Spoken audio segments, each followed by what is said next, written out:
Pure greed. Dealers have been ripping us off for years. They deserve to go bust. Greedy scammers. These are your comments from my last video that caused quite a stir. Well, the dealers have responded and they've actually confirmed that some of the comments which were made could actually be true.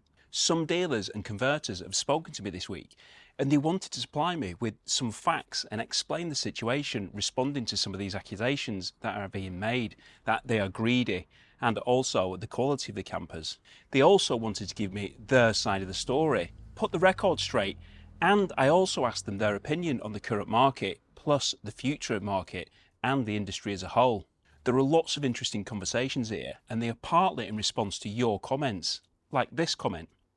Fully understand material and van prices have gone up, but sorry, it's been greed by the dealers, converters charging extortionate prices, especially the VW market vans, and it's now caught up with them. I don't feel sorry for them one bit. Well, this is the response from one of the dealers. Partly correct. In the boom time, many of the startups were selling vans at the same price as the established converters, but with no compliance, no certification, and using cheaper parts, as in fridges, electrics, seats, etc., and making thousands more profit. Interior cheap wood is being used on some vans, yet people were actually paying more for it, and it doesn't compare to the high quality product of the better vans. Doesn't that sound familiar? If you're a regular viewer of the channel, you'll have heard me discuss that many times before. There are lots of overpriced, cheaply built vans out there. Navigating through this isn't the easiest thing to do. I'm going to touch on that a little bit more in my next video next week, when I talk more about van life prices, and I'm actually going to tell you why you shouldn't buy a sports car. But what's that got to do with camper vans? Subscribe, and next week I shall explain why. But next of your comments. £70,000 for a motorhome takes a lot of justifying when they spend 95% of their time on the drive doing nothing. Well, this was the dealer response. Yes, for motorhomes and caravans, but incorrect for most camper vans, as 70% of our customers drive them daily. Again, how many times have I said that? It's a fact, a camper van can be a daily driver, and that's one of the big reasons for choosing a camper van over a motorhome. When discussed with another dealer, they said that it was all about the consultation, discussing with customers what the situation is, what they intend to use the vehicle for, etc., etc. It's not about asking for a budget and then selling them something to that budget. It's about finding the right vehicle for the customer's lifestyle. Now, more comments. Pure greed. Dealers got greedy. Not surprised, the price of them, they have been coining it in for years. Now, each of these comments relating to the prices charged for vans. Let's look at the chain to see where these rip-off prices come from. And there are several parts of this chain, starting with the base manufacturer. And first, I must set the scene. It's all relevant to what unfolds over the next few years. Let's go back in time, 2020, the beginning of COVID, and that's when the van production slowed. Well, it actually completely halted when the factories closed. And when they reopened, there were several problems they were faced with. Social distancing issues, COVID outbreaks with staff, difficulty in obtaining materials, metals, rubber, glass, plastic and semiconductor chips. They were all certainly some challenges. So while the production was much slower than usual, the demand had rocketed. And that isn't just for base vans, for camper vans, but there was also an increased demand for delivery vans. And the catch up from those van owners or lease vans who couldn't change during COVID when they wanted to. Then the staycation boom started. People wanted vans so they could have a camper van to holiday. The demand was really high, while supply was remarkably low. Used vans were placed for sale and selling extremely quickly. One dealer who dealt in base vans alone, not campers, said he was buying stock from the auction, placing on sale sites with the photos from the auction, and before the vehicle had even been delivered to his premises, he would have sold it.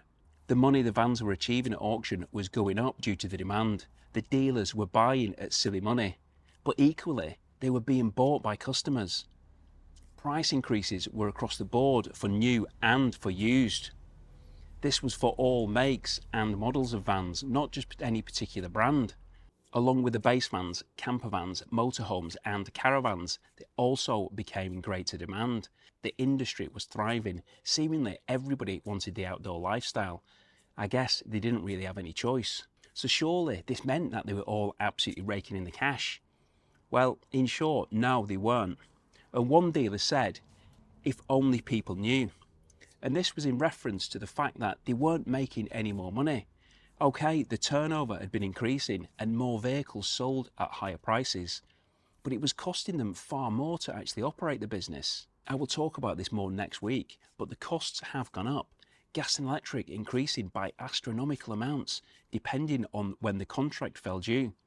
Insurance premiums increasing for their business. 30% increase in premiums, somebody told me. Global commercial insurance has been rising for the last 7 years. Each year has seen rates rising. Index linking going up because the assets have been increasing in value. Property is more expensive to rebuild. Turnover and wage roll increasing. And these are all factors to increase the insurance premiums for the business. With the increase in demand, the showrooms were busier, meant phone calls coming in. It meant they needed more staff. Costs further increased because the manufacturers of the leisure vehicles were building the vans and shipping them to the dealer immediately, even if the dealer didn't actually have any space. And this led to increased storage costs because renting additional land or premises was a must because they couldn't store them at their own premises. Surely though, with all the increased sales and the higher prices, these dealers were coining it in. Actually, no, they weren't. The profit they were actually making on the camper a few years ago is the same as they're making now, despite the increase in the actual value. I'm told that one base van manufacturer who isn't from Germany increased the prices of its vans, even though deals had already been done with the converters. It was a case of either pay the increased price or don't have them, we'll sell them to somebody else. And additionally, other manufacturers have been cutting the discounts for the converters, leading to increased prices. So either the converters of these vans increased their prices or they swallowed that increase themselves. And the next comment is also partly already answered with this, but this is what they said. I worked for 2 years ago. It's run by fools and unskilled labour. I lasted 5 weeks, and in good faith I couldn't work like that. If they paid a decent wage, they would get skilled workers. I was 63 with a lifetime of doing my own DIY custom projects, cars, motorcycles and building. They are shoddy and have questionable construction. I wouldn't have one of their products if you gave it to me, let alone pay good money for one. Well, one of the converters' response to this is sad to hear, as they have had a good history before it was bought out, and it was a great company and built quality. However, this person is correct in what he's saying. Because of COVID, many companies lost some good staff, and then they started to try and overproduce and had issues getting parts, and it upset the balance of so many companies, especially the larger manufacturers. The converter went on to say, we built X vans a month before COVID, X vans a month through COVID, and X vans a month after COVID. That X is the same value, by the way. Yes, we and others could have cashed in, but getting more staff, getting the base vans, getting the parts was near on impossible.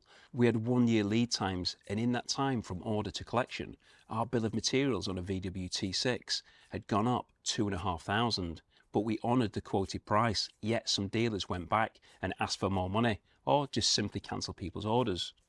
And that increased bill of materials is even higher now, as the years after COVID have seen further component rises. Following on, we have a comment which has generated quite a few likes. Don't forget the stupidity of customers paying those prices. And the response was partly true. We encourage customers to visit as many places as they can, look at the history of the companies, look at reviews, see if they have owners clubs, Facebook groups for the owners. Do they have get-togethers for the owners? Obviously, this is difficult for smaller companies or new startups, but should be no problem letting potential new customers look at and speaking with existing customers. Around 50% of what we sell are to repeat customers or from recommendations. We have already established that the campervan prices are completely all over the place. We discussed that some are overcharging and customers are not getting value for money. When buying new campervans, customers should do those checks, as in NCC approval, ISO 9001 approved, manufacturers approved, gas and electric certification, properly tested seat beds, not just a pull test on a metal bench. It's probably the second biggest purchase that you're ever going to make after your house, and you don't buy a house without proper checks and certificates in place. How many times have I said in the past that the industry needs regulation? And more of that in a minute when I mentioned this to a converter about the future. Even with regulation though, if this did happen, would it be strict enough to stop some of the basic errors which are being made? Because although the majority of people would welcome knowing that their van has been built as safe as possible, unfortunately some don't care or understand the possible consequences. We will always have different buyers who just don't care about the safety. Some are happy that their tyres and wheels are way underrated for the van, but have the mentality of, it will be okay. I've seen a few blogs recently on Facebook groups. It can be a problem, but the worrying thing is, some of the comments actually support the fact that they're underrated. So what is going on in the market according to the dealer converters? Across Europe, Australia and New Zealand, things are not good for them either, but nothing like in the UK. Plus, the manufacturers realised that it was probably wise to hold back on production to prevent the surplus, and they didn't have 2,000 small converters flooding the market with vans like we have in the UK. One of the converters and the dealer said that regulation is needed. Germany hasn't had loads of startups doing a poor job and then disappearing again. Over the last few years, there have been a huge increase in converters in the UK, and now they're starting to reduce in number again. We will see many more camper converters disappear, along with companies that have started to make inferior parts, as in seats, roof systems, etc. You will see more dealers just pack it in, and I would not be surprised if you don't see big changes in the UK manufacturers, as in partnering up together, or the ones within the European owners moving their operations away from the UK. We also see changes ahead in terms of compliance. We know that the DFT, the DVLA, VOSA, or whatever it's called nowadays, are fully aware of the problems with poorly built campervans, as are the insurance companies and the NEC, as we know that they have already started discussions about how we can tackle this problem. And that could potentially be a little bit like which they do in the German system. When you have work done, it has to be signed off by a licensed, competent person. Some of the content of that statement I have heard from others too, so maybe hear that there is actually hope for regulation. It was also good to hear that buyers are now becoming wiser. They're now asking relevant questions. Even more pleasing to know that they're asking some of those questions because they've watched my videos. Anyway, how did one of the dealers respond to companies going bust?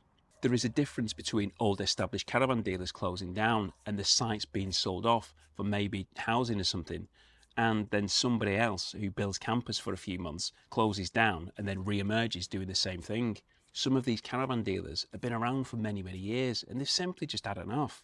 They don't want to sell caravans where the prices have gone completely through the roof. And it's certainly a reason you can understand. If many of these dealers have been in the industry for the last few decades, it is becoming more challenging. There's lots of headaches. Is it really worth that reward? Another one of your comments: the whole van caravan thing blows my mind. Buy a 50k van caravan on a 7% loan, which is a depreciating liability, then have to tax, insure, service, drive, set up, cook and do the dishes. F that, I'll stay in a hotel and it'll be cheaper. True, but too many people spending more than they should on a campervan, buying beyond their means. Also, campervans are not a cheap option when it comes to hotels. They are a lifestyle choice. A lifestyle choice, and this is exactly what I'm going to be discussing next week, so do subscribe if you want to watch that. I hope that video's answered some of your questions. If you do have any more, then do let me know and I'll speak to converters and get them answered. Anyway, for now, do have a look at these videos here. Thanks for watching, take care, and I hope to see you soon.